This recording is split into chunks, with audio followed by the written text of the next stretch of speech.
The rain had a rhythm that night, one that echoed like a heartbeat against the glass walls of the cabin. It was late October, cold enough to make your bones ache, quiet enough to make you listen. And I did. I listened to the wind whisper secrets through the trees and the fire crackle like it was keeping something alive.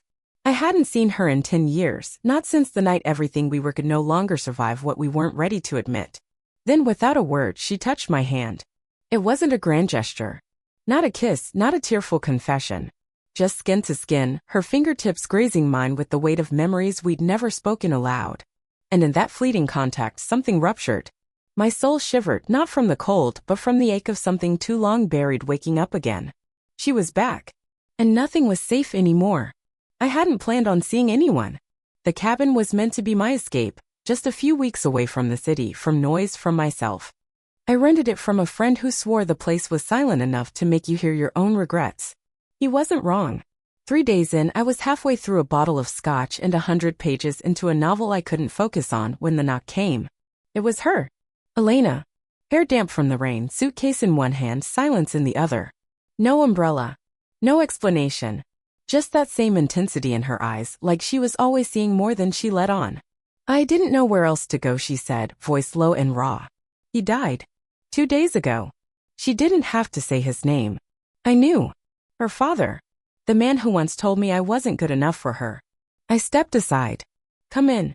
We didn't speak much that first night. I made her tea. She didn't drink it.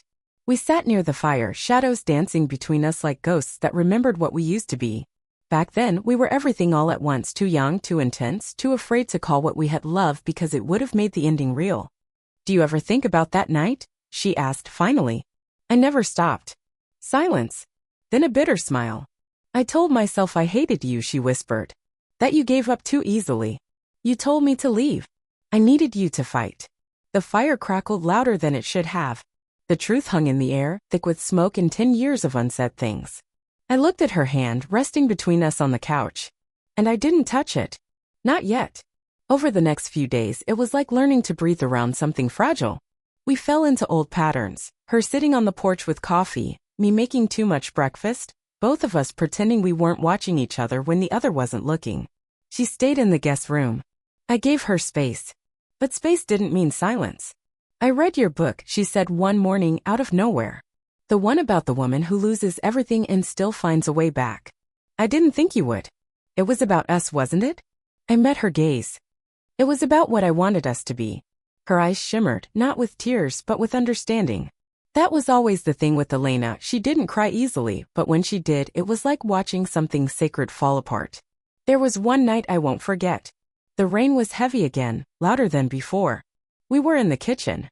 No music, just candlelight and the sound of her breathing. I had a ring, I confessed, voice barely audible. She turned. What? 10 years ago. I was going to propose. She stared at me like I'd just handed her a grenade. I never knew, she said. You never let me say. Something cracked in her. I saw it, saw her trying not to feel it. She stepped forward slowly, like the air might shatter. Then she touched my hand. Her fingers were cold, trembling. Mine were steady, but my heart wasn't. The moment was fragile, aching, suspended between what we could never undo and what we still might become. I should have fought for you too, she whispered. I think we both lost the fight before it began. We sat on the floor in front of the fireplace that night. No alcohol. No distractions. Just truth. She told me about the miscarriage. I didn't tell you because I didn't want you to stay just because of that, she said. But I didn't want you to leave either. I was a mess. I closed my eyes. My chest hurt with the weight of what I hadn't known. I would have stayed, I said. She nodded. I know. That's why I couldn't tell you. The room felt smaller then. Like the walls were closing in with all the grief and love and missed chances. I pulled her close, not like lovers, not yet. Like two people who had walked through fire separately and found each other again in the ash. That night we slept in the same bed. Fully clothed. Facing each other. Her hand in mine. And when I woke up, her head was on my chest. And I didn't move. I couldn't. The next day she handed me an envelope. It was weathered, edges frayed, like it had been opened and closed 100 times. I wrote this after you left. I never sent it. I read it by the lake alone. It was all there, every word she hadn't said. Her love. Her fear. Her reasons. Her heartbreak. If you ever find your way back to me, I'll know it's real this time. I'll be ready. And I'll stay. I folded the letter and tucked it into my coat pocket like it was something sacred. When I turned, she was there. I'm ready now, I said. She walked toward me, slow and sure. The sky was heavy with clouds, but I didn't care. The storm didn't scare me anymore. We met halfway. No dramatic kiss.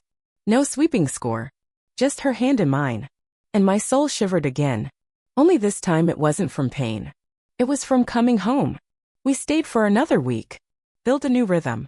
Not perfect, but real. We talked. We argued. We laughed in the kitchen like we used to. We sat in silence without needing to fill it. One morning she found the ring. It was in the drawer I never opened. She held it in her palm, looking at me like time had just folded in on itself. I'm not the same woman, she said. I'm not the same man. She nodded. Good. I didn't get down on one knee. I didn't need to. We understood something deeper. This wasn't about promises made in gold or vows whispered under pressure. It was about staying. Choosing. Every day.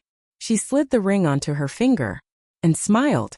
Looks like it always belonged there, I said. She touched my hand again. And this time my soul didn't just shiver. It sang.